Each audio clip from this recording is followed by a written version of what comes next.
मैं डॉक्टर सुनीलम से क्योंकि बिल्कुल राइट टाइम पे आए डॉक्टर साहब आप, और मैं डॉक्टर सुनीलम को इसलिए आपसे ये प्रश्न अपने समझने के लिए कर रहा हूं। आप चुने हुए प्रतिनिधि भी रहे, आपने एक जगह को प्रतिनिधित्व किया, आप एक्टिविज्म भी उतना ही, आप सिविल सोसाइटी से आते हैं, लोगों की समस्याएं कहीं भी देश भर में होती हैं, आप वहां पहुंच जाते हैं। मैं जो बहुत स्पेसिफिक चीज पूछना चाह रहा हूं, क्योंकि आपने दोनों को किया, दोनों रोल में आपने निभाया है, लेकिन सिविल सोसाइटीज के एक बड़े रोल होता है जो बहुत ही कमिटेड होते हैं उस काम के लिए, बहुत ही डेडिकेटेड, लेकिन वो स्पेसिफिक काम होते हैं। वो कभी कोई गंगा साफ करा रहा है, कोई एनवायरनमेंट में काम कर रहा है, तो कोई बंधुआ मजदूर पे कर रहा है, कोई बाल यौन शोषण पे कर रहा है।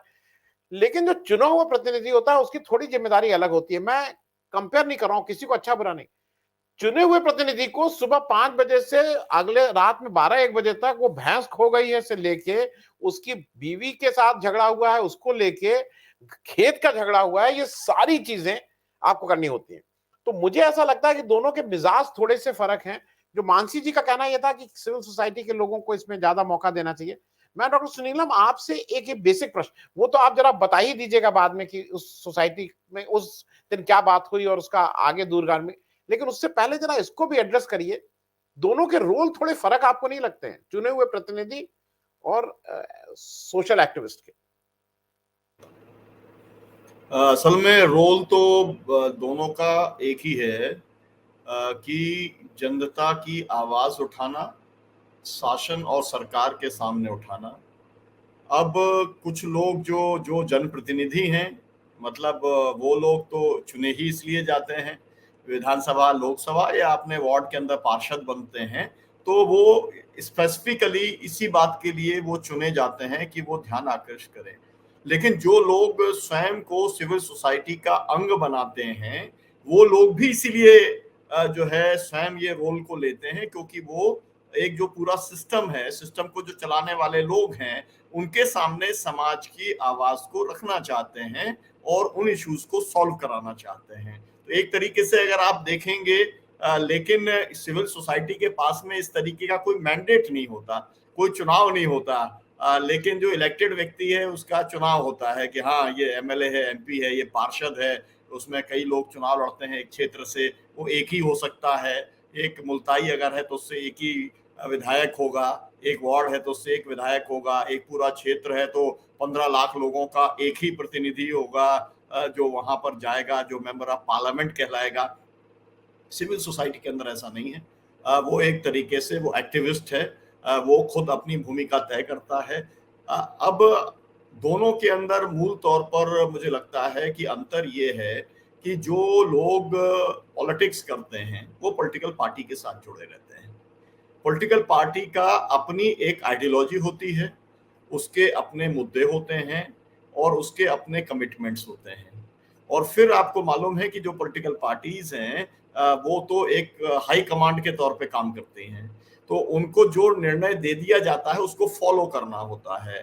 तो अगर मैं किसी पार्टी का कार्यकर्ता हूं, तो मैं स्वविवेक से कोई भी आंदोलन नहीं कर सकता, मैं कोई भी सवाल नहीं उठा सकता। मेरी पार्टी जो सवाल उठा रही है या मेरी पार्टी ने जो तय किया है, मैं उसी सवाल को उठा सकता हूं। तो उस तरीके से अगर कहा जाए कि जो सिविल सोसाइटी का जो इंडिविजुअल है, जो कि इस देश का एक जो है सम्मानीय नागरिक है, उसकी उसकी जो केवल पहचान है वो यही है कि वो सिटीजन ऑफ इंडिया है ना, वो जो है एक नागरिक है, यही उसकी पहचान है। और वहां पर ये पहचान है कि वो एक जनप्रतिनिधि है। लेकिन जनप्रतिनिधि क्योंकि पार्टी से जुड़ा है तो उसकी एक सीमा है, लेकिन ये असीमित इसका दायरा है। अगर जो है मैं नागरिक हूँ, पानी के सवाल पे बात कर सकता हूँ, मैं बिजली के सवाल पे बात कर सकता हूँ, मैं खेती के सवाल पे बात कर सकता हूँ, मजदूर के सवाल पे, मतलब मेरे लिए जो है पूरा का पूरा खुला हुआ है सब कुछ, कि कितना मैं काम करूंगा, कहाँ पर काम करूंगा, और जो मेरे इंटरेस्ट का क्षेत्र होगा मैं या केवल उसी के अंदर सीमित रह करके काम करूंगा। लेकिन मुझे ऐसा लगता है कि दोनों की अपनी अपनी बहुत महत्वपूर्ण भूमिका है।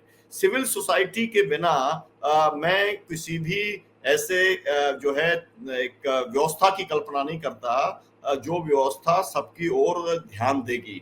सिविल सोसाइटी का मूल काम ये रहता है, सरकार किसी की भी रहे, लेकिन जनता के सवालों को उठाने का काम करना है।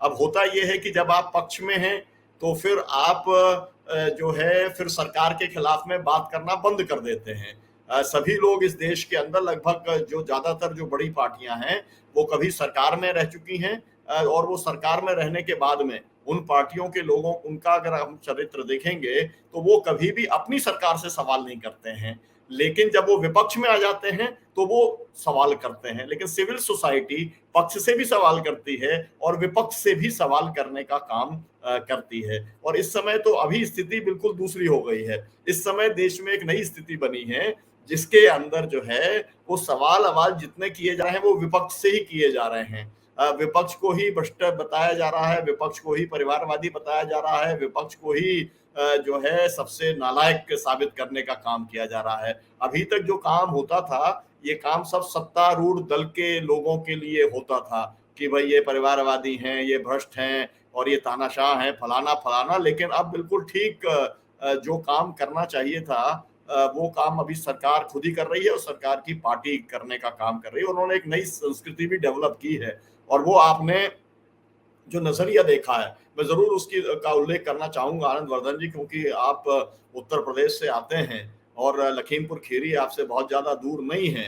और अभी जो ये टैनी ने जो कहा है, उसने क्या बोला है, भौंकने वाले कुत्ते बोला है। मतलब ये पूरी सिविल सोसाइटी के लिए है, केवल किसान आंदोलन के लिए नहीं है। राकेश टिकैत का तो उसमें कोई मतलब ही नहीं है, क्योंकि लखीमपुर के अंदर मैं खुद भी गया था, मैंने देखा वहां पर कि 15 से 20 हजार वहां पर लोग थे। और अगर 3 दिनों के अंदर हम देखेंगे तो 3 दिन के अंदर लगभग वहां पर 50,000 लोग आए या गए, जिसे फुटप्रिंट्स कहते हैं। तो अब उन 50,000 लोगों को जो उनके क्षेत्र में जाते हैं, उनको भौंकने वाला कुत्ता अगर बताता है अगर कोई व्यक्ति, तो आप समझ सकते हैं कि वो कितना बड़ा घमंडी हो गया है, कितना बड़ा तानाशाह हो गया है। और वो जितनी शिष्टाचार की सीमाएं या जो संविधान की मर्यादाएं जो है वो सब पूरी तरीके से बोल चुका है। और ये काम तो मतलब वो मौखिक तौर पे कर रहा है, लेकिन प्रैक्टिकली तो आपके जो मुख्यमंत्री हैं वो कर रहे हैं। वो जो बुलडोजर चलवाते हैं कि जिससे नाराज हो गए या जिसने सवाल उठा दिया उसके यहाँ पर बुलडोजर चल जाता है। और वो जो योगी वाली बुलडोजर संस्कृति है वो हमारे यहाँ मध्य प्रदेश भी आ गई है। हमारे यहाँ भी 2-4-5 जिलों के अंदर जो है जहां चाहे उन्होंने बुलडोजर चलाने का काम कर दिया है। और पूरी तरीके से जो है आप ये देखेंगे कि जो बेलगाम हो गया है सत्तारूढ़ दल या इस समय सरकार। तो ये जो सिविल सोसाइटी है ये लगाम लगाने का काम करती है, ये इसकी सबसे बड़ी भूमिका है। और इसलिए ये मैं कह सकता हूं कि ये लोकतंत्र को सार्थक बनाती है। अब इसके लिए ये है कि विपक्ष के लिए तो अभी आप देख रहे हैं कि पूरे छापे पड़ रहे हैं। अभी बिहार के अंदर सीन बदल गया तो अब छापे पड़ने लगे। मतलब ये है कि जो बात लोग आजकल हंसी मजाक के अंदर कहते हैं कि भाई भाजपा वो वॉशिंग मशीन है कि जो उसके अंदर चला जाए वो पूरा साफ होकर के निकलता है। तो जब तक नीतीश जी उनके साथ में थे तब तक बढ़िया थे। अब जितने आसपास लोग हैं या उनके जो पार्टनर हैं उनके ऊपर अब बहुत बड़ी बड़ी कार्रवाइयां हो रही हैं और उन्हें सबसे ज्यादा करप्ट साबित करने की कोशिश की जा रही है। तो इन सब सवालों के अंदर मतलब सिविल सोसाइटी अगर बिहार के अंदर है तो वो ऐसा नहीं है कि केवल भाजपा पर बोलेगी, वो नीतीश पर भी बोलेगी, वो लालू यादव के ऊपर भी बोलेगी, वो जनता के सभी सवालों को रखने का काम करेगी। और अगर ये कहूं मैं एक बहुत सरल भाषा के अंदर कि एक परमानेंट अपोजिशन का काम जो है वो सिविल सोसाइटी का होता है। सरकार आएगी जाएगी लेकिन जनता के मुद्दे जब तक रहेंगे तब तक सिविल सोसाइटी उनकी आवाज को उठाने का काम करती रहेगी। इसलिए सिविल सोसाइटी कभी भी किसी एक पॉलिटिकल पार्टी के साथ में अलाइन नहीं हो सकती। ये बात बहुत ही आवश्यक है इसको समझना कि ना तो सिविल सोसाइटी कभी किसी पार्टी के साथ अलाइन हो सकती है, अलग अलग बदलता है। आपको मालूम है कि सिविल सोसाइटी जब इमरजेंसी लगी थी तो पूरे कांग्रेस के साथ के खिलाफ में खड़ी थी। आपको ये भी मालूम है कि जब आरोप लग रहे थे मनमोहन सिंह के ऊपर 5 लाख करोड़ के भ्रष्टाचार के, तो एक समय ऐसा था कि अन्ना आंदोलन के साथ में सिविल सोसाइटी खड़ी थी। लेकिन आज वही सिविल सोसाइटी पूरी की पूरी नरेंद्र मोदी की सरकार के खिलाफ में आज खड़ी हुई है। इसलिए खड़ी हुई है कि वो कुछ नीति के ऊपर काम करती है, कुछ सिद्धांत के ऊपर काम करती है, कुछ विचार के ऊपर काम करती है। और मूल तौर पर वो जो विचार होते हैं वो कॉन्स्टिट्यूशन के वैल्यूज होते हैं। और वो वैल्यूज जो है उन वैल्यूज को संरक्षित करने का काम करना, उनको मजबूती देने का काम करना, ये सिविल सोसाइटी का मूल कॉज होता है, तो उनको डैमेज पहुंचाने का काम जो भी करेगा उसके खिलाफ में सिविल सोसाइटी खड़ी होगी। तो ऐसा नहीं है कि आज अगर जो है राहुल गांधी अगर भारत जोड़ो यात्रा कर रहे हैं तो सिविल सोसाइटी के बहुत बड़े बड़े चेहरे अगर उनके साथ खड़े दिखलाई दे रहे हैं, तो कल अगर आपने देखा, मैं बराबर इसका उदाहरण देता हूं कि भूपेश बघेल को कौन लेके आया। भूपेश बघेल को छत्तीसगढ़ के अंदर वहां के किसान लेकर के आए, क्योंकि इन्होंने वहां पर धान को लेकर के 2400 रुपए क्विंटल के ऊपर खरीद का वायदा करने का काम किया था, और सिविल सोसाइटी ने वहां की सरकार को बदलने में मेजर भूमिका अदा करने का काम किया है। और मुझको लगता है कि इस बात को भूपेश बघेल जी जो है एक्नॉलेज करने का काम भी करते हैं। लेकिन आज कहां पर खड़ा हुआ है, पूरा का पूरा हसदेव अरण्य का जो पूरा आंदोलन चल रहा है अडानी कोल ब्लॉक के को जो है उससे बचाने के लिए आदिवासियों को उसके खिलाफ उसके साथ में पूरी सिविल सोसाइटी खड़ी है। मतलब किसके खिलाफ खड़ी है, मतलब कि वो खड़ी हुई है भूपेश बघेल के साथ में। और उसके साथ में कौन खड़ा हुआ है, उनके अपने सिंहदेव जो उनके नंबर 2 के कहा जाए कि सीनियर मोस्ट मिनिस्टर हैं, कांग्रेस के ही हैं, लेकिन वो भी सिविल सोसाइटी के साथ खड़े हैं। तो वहां पर सिविल सोसाइटी खड़ी हुई है। अब मैं आपको दूसरा उदाहरण देना चाहता हूं। दूसरा उदाहरण मैं आपको देना चाहता हूं, आमतौर पे सिविल सोसाइटी के जो लोग हैं वो लेफ्ट लीनिंग के माने जाते हैं या हैं, हम लोग उनके साथ ही काम करते हैं। संयुक्त किसान मोर्चे के अंदर हम लोग साथ हैं, ट्रेड यूनियंस के अंदर, सेंट्रल ट्रेड यूनियंस के अंदर हम लोग साथ हैं, महिला आंदोलन में, युवा आंदोलन में, अग्निवीरों वाले आंदोलन में, जो भी आंदोलन इस देश के अंदर चलता है उसके अंदर लेफ्ट साथ में खड़ा है और सिविल सोसाइटी लेफ्ट के साथ में खड़ी है। लेकिन जब केरल का मामला आता है केरल के अंदर, तो सिविल सोसाइटी लेफ्ट के खिलाफ भी खड़ी हुई है। ये बात एकदम स्पष्ट होनी चाहिए, लोगों को ये बात मालूम होनी चाहिए। और ये भी लोगों को मालूम होना चाहिए कि ये सिविल सोसाइटी के लोग ही थे जिन लोगों ने जो है सिंगूर और नंदीग्राम का मुद्दा उठाने का काम किया था।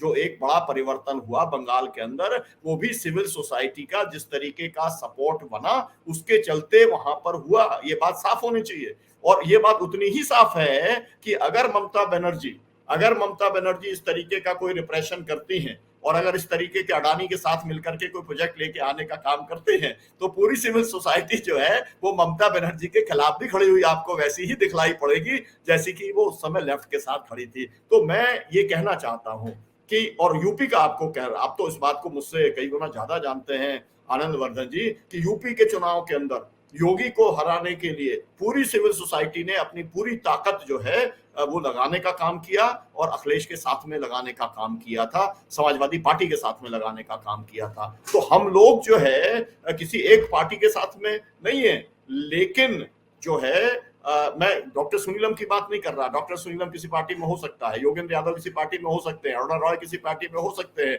लेकिन या जितने बड़े बड़े जो नाम है, पीवी राजगोपाल जो हैं, वो कोई भी किसी की पार्टी में हो सकता है ना। लेकिन एज ए आंदोलनकारी ग्रुप हम लोगों की जो भूमिका है वो भूमिका भारत के कॉन्स्टिट्यूशनल वैल्यूज को हमें जो है लागू कराने की है।